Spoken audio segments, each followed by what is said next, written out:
Hello students. Mahabharat की एक सांझ एकांकी के तीसरे भाग में आपका स्वागत है। एकांकी में अभी तक आपने जाना कि सत्ता से युद्ध से विरक्त दुर्योधन को भीम और युधिष्ठिर युद्ध के लिए ललकारते हैं। उनकी चुनौती को स्वीकार कर दुर्योधन जलाशय से बाहर आता है।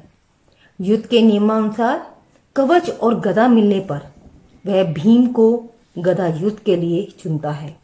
और अब एकांकी का शेष भाग सुनते हैं। संजय भीम और दुर्योधन के युद्ध का वर्णन करते हुए धृतराष्ट्र से कहता है, इस प्रकार महाराज पांडवों ने विरक्त सुयोधन को युद्ध के लिए विवश किया। पांडवों की ओर से भीम गदा लेकर रण में उतरे। दोनों वीरों में घमासान युद्ध होने लगा। सुयोधन का पराक्रम सबको चकित कर देता था। ऐसा लगता था मानो विजयश्री अंत में उन्हीं को वरण करेगी। पर तभी श्री कृष्ण के संकेत पर भीम ने सुयोधन की जंघा पर गदा का भीषण प्रहार किया। कुरुराज आहत होकर चीत्कार करते हुए गिर पड़े। पुत्र की पराजय और उसकी ऐसी मरणासन दशा पर दुखी धृतराष्ट्र कहते हैं, हाय पुत्र, इन हत्यारों ने अधर्म से तुम्हें परास्त किया। संजय संजय, मेरे इतने उत्कट स्नेह का ऐसा अंत ओह मैं नहीं सह सकता। संजय धृतराष्ट्र को तसल्ली देते हुए कहता है, धैर्य रखे महाराज, धैर्य। कुरुकुल के इस डगमगाते पोत के अब आप ही कर्णधार हैं। तब धृतराष्ट्र कहते हैं, संजय, बदलाने की चेष्टा ना करो, पर ठीक कहा तुमने। कुरुकुल का कर्णधार ही अंधा है, इसे दिखाई नहीं देता। तब संजय कहते हैं, महाराज ठीक यही बात सुयोधन ने कही थी।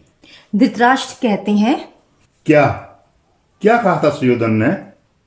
कब? तब संजय कहते हैं, जब सुयोधन आहत होकर भूमि पर गिर पड़े तो पांडव जय ध्वनि करते और हर्ष मनाते अपने शिविर को लौट गए। संध्या होने पर पहले अश्वत्थामा आए और कुरुराज की यह दशा देखकर बदला लेने का प्रण करके चले गए। फिर युधिष्ठिर आए। सुयोधन के पास आकर वह झुके और शांत स्वर में बोले, युधिष्ठिर जलाशय के निकट मरणासन अवस्था में भूमि पर गिरे दुर्योधन को संबोधित करते हुए कहता है, दुर्योधन दुर्योधन, आंखें खोलो भाई। दर्द से कहराता हुआ दुर्योधन कहता है, कौन? युधिष्ठिर, तुम आए हो? अब क्यों आए हो? क्या चाहते हो? तुम लाजो चाहते थे, वह मैंने दे दिया। अब क्या लेने आए हो मेरे पास? अब मेरे पास ऐसा कौन सा धन है जिसके प्रति तुम्हें ईर्ष्या है? जाओ जाओ, दूर हो मेरी आंखों से। जीवन में तुमने मुझे चैन नहीं लेने दिया, अब शांति से मल तो लेने दो युधिष्ठिर। जाओ, चले जाओ। तब युधिष्ठिर कहते हैं, तुमने गलत समझा दुर्योधन, मैं कुछ लेने नहीं आया।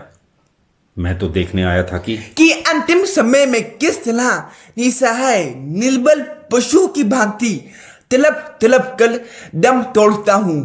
मेरी मृत्यु का पूर्व बनाए हो ना, मेरी आहों का आलाप सुनने आए हो। अले निर्दय, तुम्हें किसने धर्मराज की संज्ञा दी? जो सुख से मरने भी नहीं देता, वही धर्म का ढोल पीते। कैसा अन्याय है। अर्थ का अनर्थ ना करो दुर्योधन। मैं तो तुम्हें शांति देने आया था। मैंने सोचा हो सकता है तुम्हें पश्चाताप हो रहा हो। यदि ऐसा हो तो मैं तुम्हारी व्यथा हल्की कर सकूं, इसी उद्देश्य से आया था मैं। है ले मिथ्याभिमानी, अब भी दया का ढोंग नहीं छोड़ा। पर युधिष्ठिर, तनिक अपनी ओर तो देखो।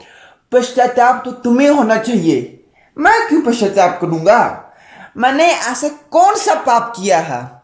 मैंने अपने मन के भावों को गुप्त नहीं रखा, मैंने षड्यंत्र नहीं किया, मैंने गुरुजनों का वध नहीं किया। यह तुम क्या कह रहे हो दुर्योधन? दुर्योधन नहीं, सुयोधन को धर्मराज, सुयोधन।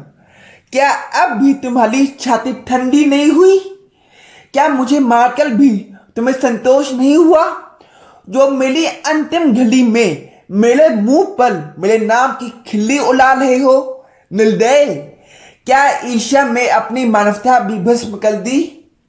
क्षमा करो भाई, अब तुम्हें और अधिक कष्ट नहीं पहुंचाना चाहता, पर मेरे कहने ना कहने से क्या आने वाली पीढ़ियां तुम्हें दुर्योधन के नाम से ही संबोधित करेंगी। तुम्हारे कृत्यों का साक्षी इतिहास पुकार पुकार कर मुझे दुर्योधन कहेगा, यही ना? जानता हूं युधिष्ठिर, मैं जानता हूं। मुझे मारकर भी तुम चुप नहीं बैठोगे। तुम विजेता हो। अपने गुरुजनों और सगे संबंधियों के शोणित के गंगा में नहाकर तुमने लाज मुकुट धारण किया है। तुम अपनी देख लेख में इतिहास लिखवाओगे और उसका पूरा पूरा लाभ उठाने में क्यों चूकोगे? सुयोधन को सदा के लिए दुर्योधन बनाकर छोड़ोगे। उसकी देह को ही नहीं, उसका नाम तक मिटा दोगे। यह मैं अच्छी तरह जानता हूं। मेरे मरने पर तुम जो चाहे करना, मैं तुम्हारा हाथ पकड़ने नहीं आऊंगा। पर इस समय जब तुम्हारा सबसे बड़ा शत्रु मर रहा है, उसे इतना न्याय तो दो कि उसका मिथ्या अपमान न करो। तो बच्चों, आरोप प्रत्यारोप का यह दौर यहीं पर समाप्त नहीं होता। आपके अनुसार दुर्योधन सही था या युधिष्ठिर? दोनों पक्षों में से किसके साथ न्याय हुआ था और किसके साथ अन्याय? इन प्रश्नों के उत्तर मिलेंगे आपको एकांकी के अगले भाग में। धन्यवाद।